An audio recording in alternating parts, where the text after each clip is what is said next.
నమస్కారాలు. రాష్ట్రంలో జరుగుతున్నటువంటి పరిణామాలు అన్నీ కూడా ప్రజలందరికీ మీ అందరికీ కూడా తెలిసినటువంటి. నిన్న జగన్ గుంటూరు పర్యటనలో భాగంగా సభ్య సమాజం తలదించుకునే విధంగా ఆయన మాట్లాడినటువంటి తీరు చూస్తుంటే ప్రజలు కూడా చాలా అసహించుకుంటున్నారు.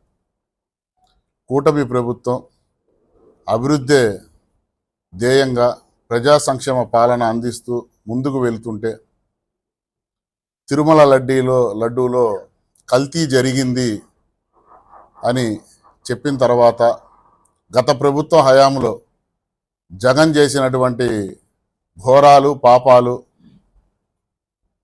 ప్రజలకి వివరించే విధంగా కూటమి ప్రభుత్వం బయటికి తీసుకొస్తే భయపడిపోయి ఎక్కడ కూడా లడ్డూలో కల్తీ జరగలేదని చెప్పేసి ఇంకా బుకాయించుకుంటున్నారు.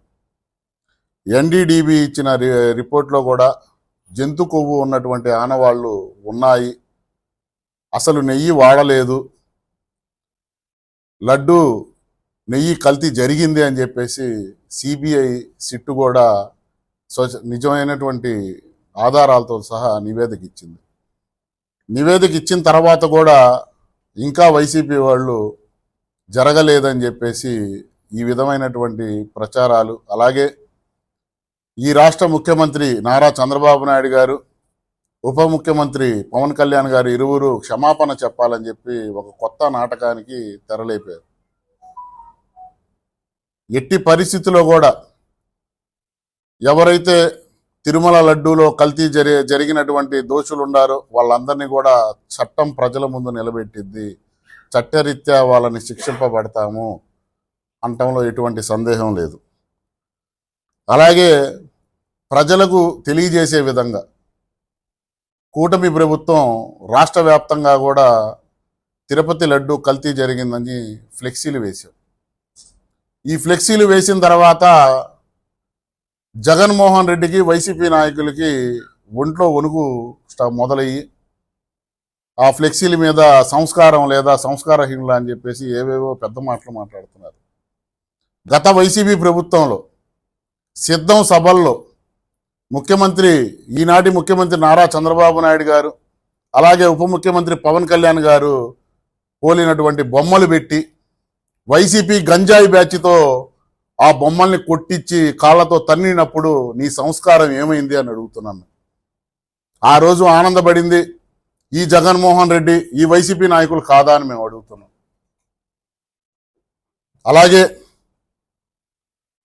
అంబటి రాంబాబు ఆయన తిట్టిన తిట్లు కావంట, అవి ఆయనకి ఆనందాన్ని ఇచ్చినాయంట. అంతటి పవిత్రమైనటువంటి వ్యాఖ్యలు అంబటి రాంబాబు మాట్లాడారని చెప్పి జగన్మోహన్ రెడ్డి కితాబిస్తున్నాడు. అంటే ఆయనకి బూతులు అంత వినసొంపుగా వినిపించాయని మేము అడుగుతున్నాం. గౌరవ ముఖ్యమంత్రి నారా చంద్రబాబు నాయుడు గారిని ఆ విధంగా మాట్లాడితే మరి ఎందుకు తెలుగుదేశం పార్టీ నాయకులకి వాళ్ళ నాయకుడిని తిట్టినప్పుడు కాస్త ఉగ్ర రూపం దాల్చడం సహజమే. అంబటి రాంబాబుని అతను తిట్టిన తిట్లు కాదని చెప్పినప్పుడే ఆయన మానసిక ఏ విధంగా ఉందో ఆయన మానసిక స్థితి ప్రజలు అర్థం చేసుకోవాలి. అలాగే జగను దిగజారుడుతనం ఏ స్థాయిలో ఉందో ప్రజలందరూ కూడా తెలుసుకోవాలి. ఎందుకంటే తన తోడబుట్టిన చెల్లి పసుపు చీర కట్టుకుంటే వాళ్ళ సొంత మీడియాలో దిగజారుడుతనంగా రాయించి మాట్లాడించినటువంటి వ్యక్తి ఈ జగన్మోహన్ రెడ్డి. ఈ ప్రజాస్వామ్యంలో తిరిగే అర్హత కూడా జగన్మోహన్ రెడ్డికి లేదు. అంబటి రాంబాబు సంస్కారవంతుడంట, నిజమే ఆయన సంస్కారవంతుడు. దేంట్లో అంటే త్రిబుల్ ఎక్స్ దాంట్లో సంస్కారవంతుడు ఆయన. ఈ కితాబ్ ఇచ్చింది జగన్మోహన్ రెడ్డి కాదు, సంజన సుకన్య వాళ్ళు ఇచ్చారు. త్రిబుల్ ఎక్స్లో ఈయన ఎక్స్పీరియన్స్ అని. ఆ త్రిబుల్ ఎక్స్ అంబటి రాంబాబుకి త్రిబుల్ ఎక్స్లో ఉన్నటువంటి భంగిమలు జగన్మోహన్ రెడ్డికి నచ్చి సంస్కారవంతుడుగా అతను కితాబిస్తున్నాడు. పైగా రాంబాబు కాపులకి టైగర్ అంట. కాపుల ప్రతిష్టను దిగజార్చినటువంటి వ్యక్తి అంబటి రాంబాబు. గతంలో అంబటి రాంబాబు మాట్లాడిన మాటలు చూసాం. కాపులు తాగుబోతులు, తిరుగుబోతులు అని చెప్పేసి కాపులని అవహేళనగా మాట్లాడినటువంటి సందర్భాలు ఉన్నాయి. అలాగే సికే నాయుడు గారు, మన దేశ క్రికెట్ జట్టు మొదటి కెప్టెన్. కూర్మా వెంకట రెడ్డి నాయుడు గారు మద్రాసు ప్రెసిడెన్సీ ముఖ్యమంత్రిగా చేశారు. కోడి రామ్మూర్తి గారు మల్ల యోధులు. తోట నరసయ్య నాయుడు గారు బ్రిటిష్ వాళ్ళని ఎదిరించి మచిలీపట్నం కోనేరు సెంటర్లో స్వరాజ్య జెండా ఎగిరేసినటువంటి స్వాతంత్ర సమరయోధులు. ఇలాంటి ఎంతో మంది కాపు నాయకులు ఉంటే వాళ్ళ గురించి చెప్పాల్సింది పోయి ఇతనేదో సంస్కారవంతుడు, ఇతనికి సన్మానాలు చేయాలని చెప్తున్నాడు. నిజమే, ప్రజలు మిమ్మల్ని, మీ వైసీపీ నాయకుల్ని చెప్పులతో సన్మానాలు చేసే రోజులు దగ్గరలోనే ఉన్నాయని చెప్పేసి మీడియా పరంగా వివరిస్తున్నాం. ఈ జగన్ అనే వ్యక్తి వీకెండ్ పొలిటీషియన్. ఈరోజు గురువారం, ఈరోజు రాత్రో లేతో రేపు తెల్లవారుజామునో మళ్ళీ బెంగళూరు ప్యాలెస్కి వెళ్ళిపోతాడు. వీకెండ్ అక్కడికి వెళ్తాడు. వారం ముందులో 2 రోజులు ఏడు ఉంటాడు. ప్రజా సమస్యలు పట్టవు, ప్రజల సంక్షేమం పట్టదు. ఏదో 2 రోజులు వచ్చి ఇక్కడ విద్వేషాలు రెచ్చగొట్టి వెళ్ళిపోతూ ఉంటాడు. తిరుపతి లడ్డు నిజంగా జగన్కి బాధ్యత ఉంటే, తిరుపతి లడ్డు కల్తీ జరిగిందని మేము కూటమి ప్రభుత్వం చెప్తున్నాం. అసెంబ్లీకి వచ్చి తిరుపతి లడ్డు మీద విచారణ జరిపించండి అని అతను ఎందుకు అడగట్లేదు? అతనికి బాధ్యత లేదా అని మేము అడుగుతున్నాం.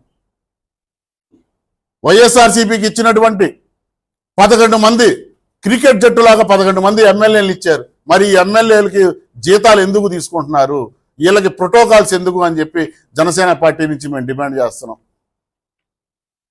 కూటమి ప్రభుత్వం నిజంగా కూడా చట్టబద్ధమైనటువంటి పాలన చేస్తుంది.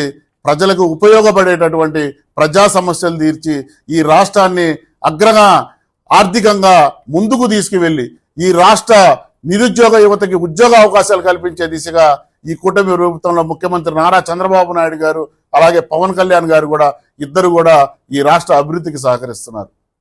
అలా కాదు, మేము విద్వేషాలు రెచ్చగొడతాం, ఈ రాష్ట్రంలో కుల మతాలు రెచ్చగొడతాం అని జగన్ గనక అదే విధంగా ప్రవర్తిస్తే కూటమి ప్రభుత్వం చూస్తూ ఊరుకోదు. మిమ్మల్ని ఈ రాష్ట్రం నుంచి తరిమి కొట్టే విధంగా ప్రజలు ముందుకు వస్తారని చెప్పి, ఈసారి మీకు 11 సీట్లు కాదు, గత ప్రభుత్వంలో మీకు 151 సీట్లు వస్తే 5 ఎగరగొట్టారు మీరు మాట్లాడినటువంటి బూతు మాటలకి. ఈసారి ప్రజలు మీకు 1 ఎగరగొట్టి 1 ఇవ్వడానికి సిద్ధంగా ఉన్నారని చెప్పి జనసేన పార్టీ నుంచి హెచ్చరిస్తున్నాం. ముందు వైసీపీ నాయకులు నోరు అదుపులో పెట్టుకోండి. అదుపులో పెట్టుకొని ప్రజల సంక్షేమం కోసం, ప్రజల సమస్యల కోసం అసెంబ్లీలో మాట్లాడే విధంగా మీరు ప్రవర్తించాలని చెప్పి జనసేన పార్టీ నుంచి డిమాండ్ చేస్తాం.